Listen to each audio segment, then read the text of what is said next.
Nada, también estoy muy contenta de estar aquí y que Jorge haya pensado en mí para hacerle de discasan. Yo, a los que estudiamos filosofía del derecho, nos gusta mucho el derecho penal, y creo que a los penalistas también les gusta la filosofía del derecho.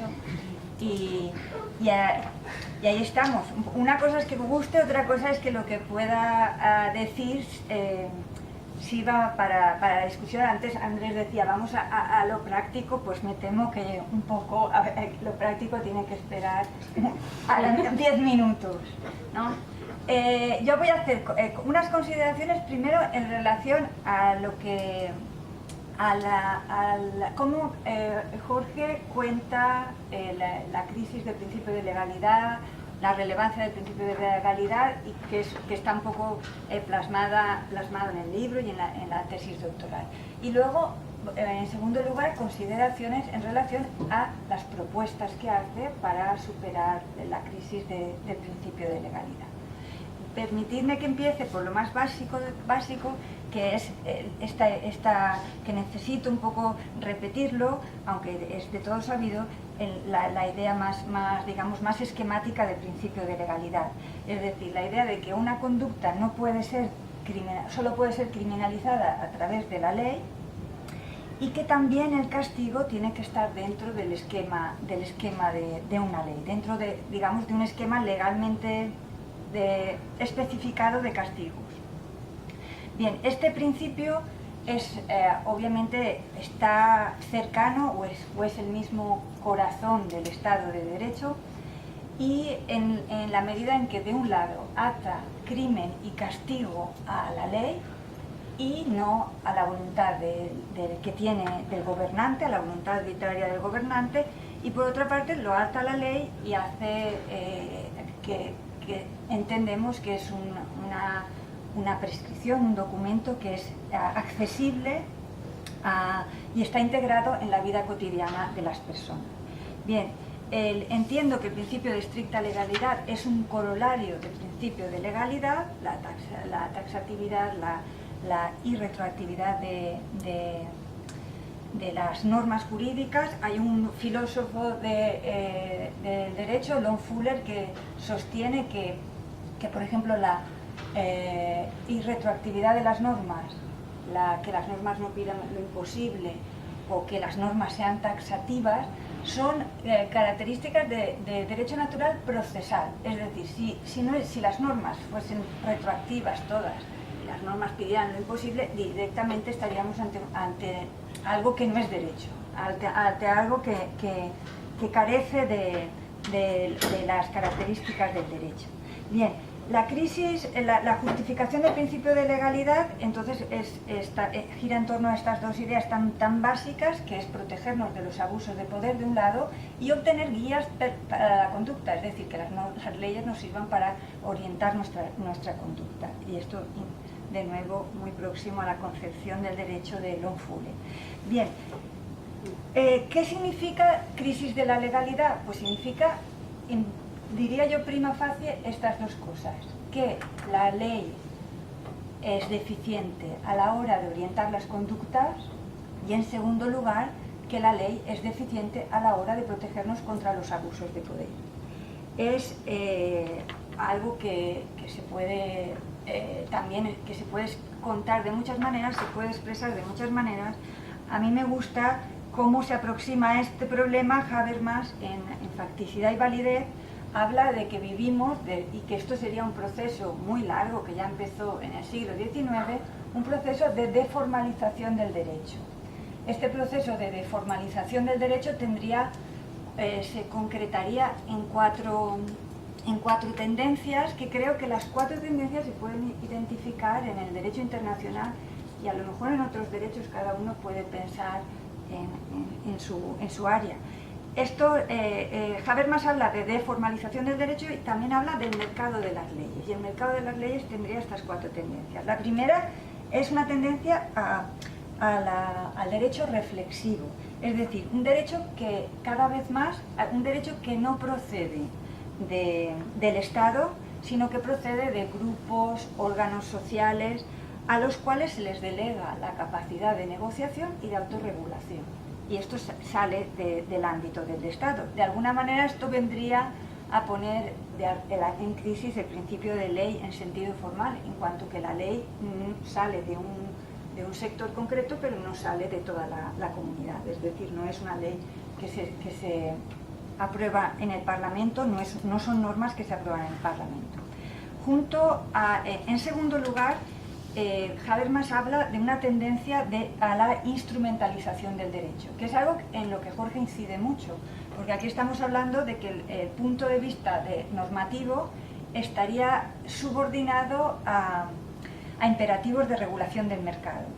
Él dice que en la competencia entre derechos y bienes colectivos, y digamos en la tensión que hay a lo mejor entre el reparto de bienes colectivos y los derechos, siempre termina por prevalecer exigencias funcionales de los subsistemas regulados por el dinero y por el poder. Esto es el lenguaje de la sociología. Dice, son subsistemas, la economía, el principio economicista sería subsistemas que parece que presentan dificultades a ser sometidos o a ser regulados a través del derecho.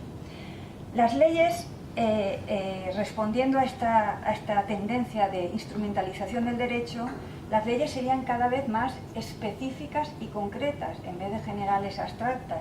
Y es que esta idea de leyes específicas y concretas se corresponde mejor a la racionalidad de la que estamos hablando, que es una racionalidad instrumental, funcional, sistémica, que de alguna manera niega o desconoce un orden racional objetivo. Hay muchas racionalidades subjetivas, no hay una racionalidad objetiva, y a esta idea se corresponde mejor las leyes específicas y concretas.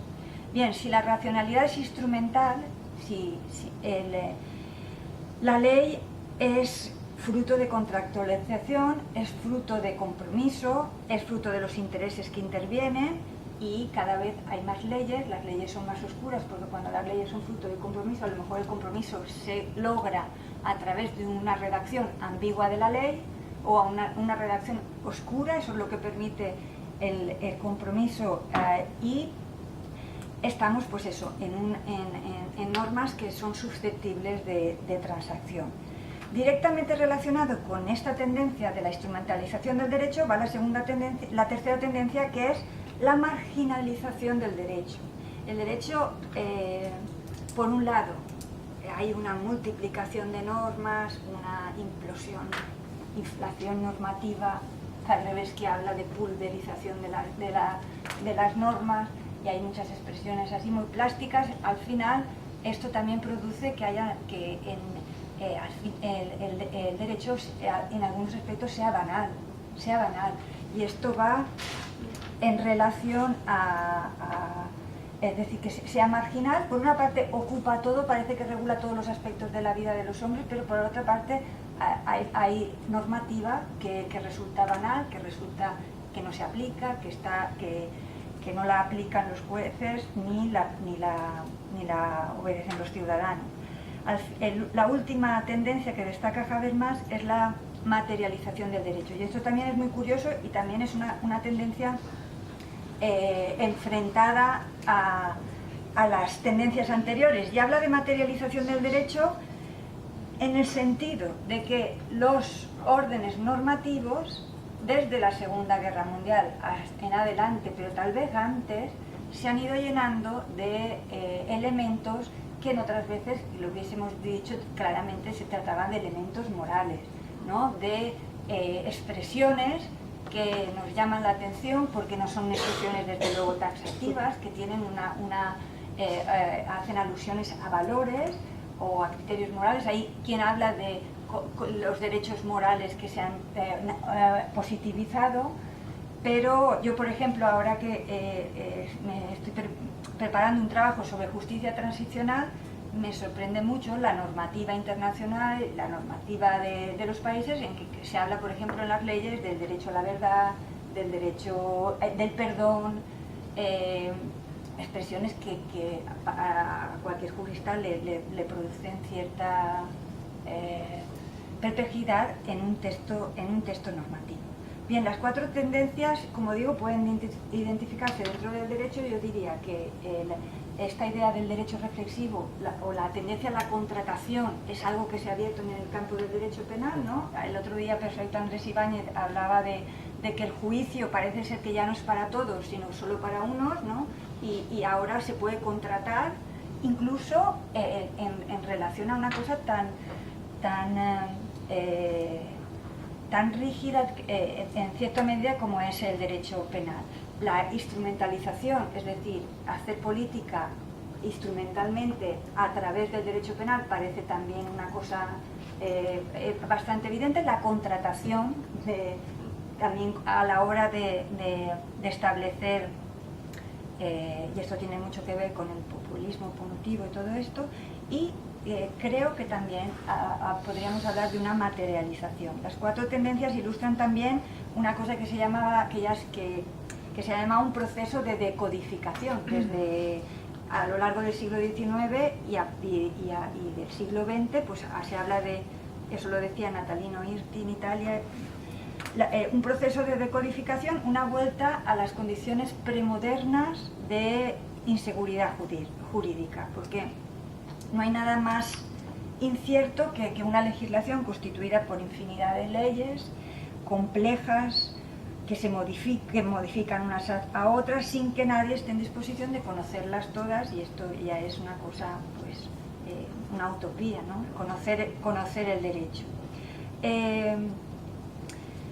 ¿Cómo el problema del proceso de decodificación, esto lo dice Ferrajoli, no es solo que vivamos el proceso de decodificación, es que el ideal de la codificación ya no nos pertenece, no lo defiende nadie piensa que el derecho que se podría codificar, que podríamos hacer una reducción de las normas, sino que todos hemos comprobado en nuestra vida, creo que todos, porque hay gente muy jovencita, pero creo que todo el mundo ha podido comprobar cómo, por ejemplo, el derecho penal ha ido engordando y en un proceso que se aleja mucho de tener un cuerpo normativo de leyes claras y sin ambigüedades y pocas, que era el ideal de la codificación. Digo que no nos pertenece porque estamos rendidos a esta situación, nadie defiende esto. Creo que en la campaña electoral para el rectorado había una de las candidaturas que proponía la codificación prácticamente del derecho de la universidad, que era una buena idea, la codificación de la universidad, pero no sé, esto donde era una idea, pero a la vez era una idea exótica, porque creo que no pertenece a nuestro tiempo. Bien, Jorge no solo cuando critica el derecho, cuando expresa la crisis de principio de legalidad, no solo habla de decodificación, no solo habla de la crisis de la ley en su sentido formal, en su sentido material, sino habla de deconstitucionalización, cosa que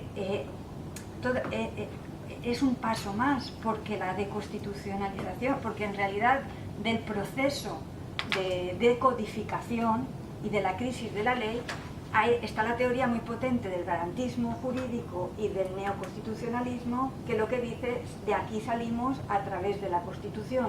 Lo que introduce racionalidad en este caos normativo es el texto constitucional y la sumisión de todo el ordenamiento aquí. Pero claro, si hablamos de deconstitucionalización, estamos también, hay crisis también en lo que es lo que era, digamos, el asidero en el que nos podíamos salvar.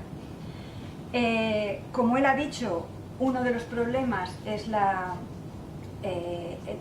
es crítico con el proceso de integración europea en lo que tiene que ver con la pérdida de la soberanía. Yo lo de la pérdida de la soberanía lo veo un problema menor, y en eso me aferro un poco a Kelsen. No es tanto el problema de la pérdida de la soberanía como el problema, pero creo que en eso estamos de acuerdo, como el problema de que lo que perdemos en el proceso de integración europea, tal como está hecho, podría estar hecho de otra manera, es la sede de la democracia, que eso sí está vinculado al Estado. En definitiva, tenemos una situación que creo que sería a donde ahora podríamos pensar en las soluciones, que una situación que es que un jurista italiano, Zagrebelsky, dice como la unidad del ordenamiento jurídico en lo que todos de alguna manera trabajamos cuando buscamos respuestas a problemas concretos. Partimos de una idea, de una cierta idea de unidad del ordenamiento jurídico. Dice, la unidad del ordenamiento jurídico no es un dato ya, sino es un problema. Y la exigencia de someter la actividad del Ejecutivo y de los jueces a reglas generales y estables se extiende también ahora al propio legislador, que también tiene que estar sometido a las normas. Para que esta premisa tenga éxito, dice Zagrebelsky, necesitamos una noción de derecho más profunda que la que nos ofrece el positivismo legalista. Y vamos a las propuestas. Una cosa muy sugerente en la exposición que ha hecho Jorge es cuando dice, cuando él dice, no existiría legalidad penal efectiva sin el previo reconocimiento de las condiciones materiales de vida que permitan apreciar una legalidad política. O dicho otras palabras, dice Jorge, para poder actuar libremente hay que tener la capacidad de ser libre, o de acuerdo con el principio de legalidad penal, deben asegurarse previamente las condiciones de igualdad material y justicia social. ¿A esto dónde nos lleva? Porque aquí, es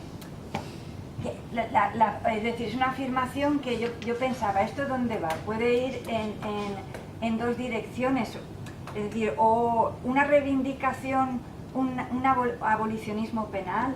Hay una discusión que me gusta, que también está muy interesante, entre Carlos Nino y Zaffaroni, y Zaffaroni, que no lo conozco a mí, yo que conozco y me parece un gran jurista, es Carlos Nino, pues dice, bueno, es que el sistema está tan pervertido, y está claro, está hablando de países, no de países europeos, está tan pervertido y hay tantos abusos que al final lo único que se puede proponer decentemente es que el derecho penal se aplique lo mínimo posible, lo mínimo posible. Incluso podríamos lanzarnos más allá. Yo no creo que esto es lo que propone Jorge. Jorge se va más hacia lo que es el garantismo a la manera de Ferraioli, e incluso hablaría de un cierto, de algo que es antiguo, pero que en un tiempo estuvo muy de moda, y sobre todo en Italia, que era el uso alternativo del derecho.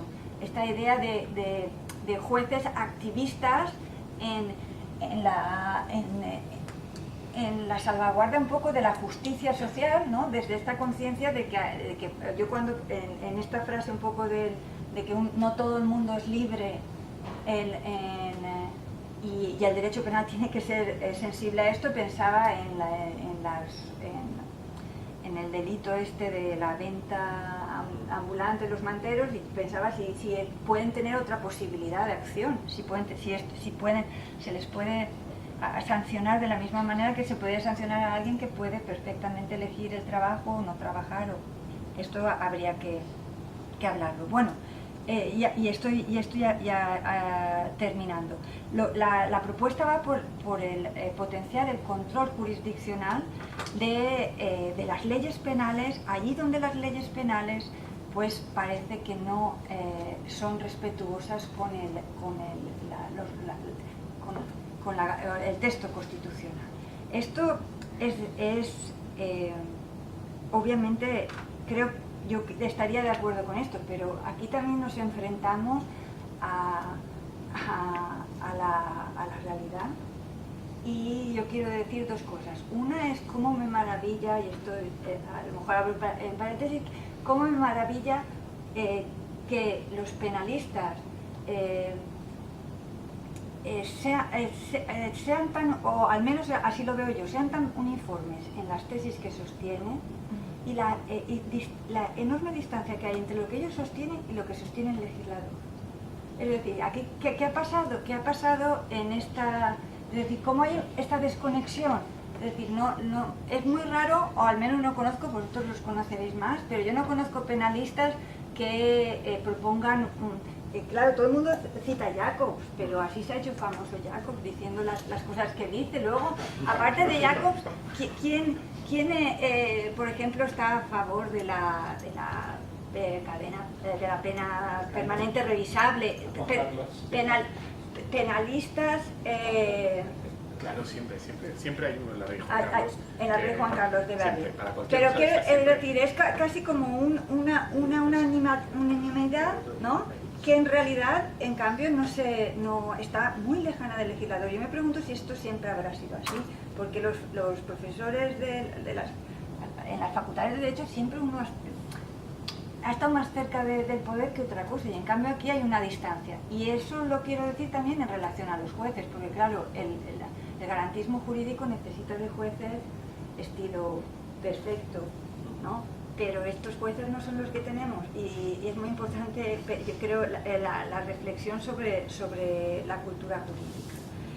Y solo quiero terminar con una cosa que esto ya es el principio de legalidad, volviendo como decía antes, que el principio de legalidad tiene estas dos vertientes, que es defendernos de los abusos de poder y ser guía de comportamiento, y servir como guía de comportamiento. Bueno, ahora que estoy trabajando en estas cosas del derecho transicional y el derecho penal internacional, el principio de legalidad, muchos penalistas, sobre todo anglosajones, sostienen que en el ámbito del derecho penal internacional el principio de legalidad tendría menos valor.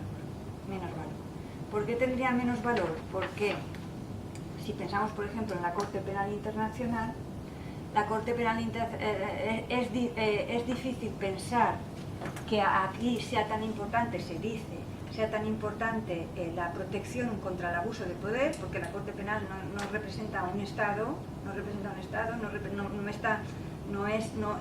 no realiza los intereses de un Estado.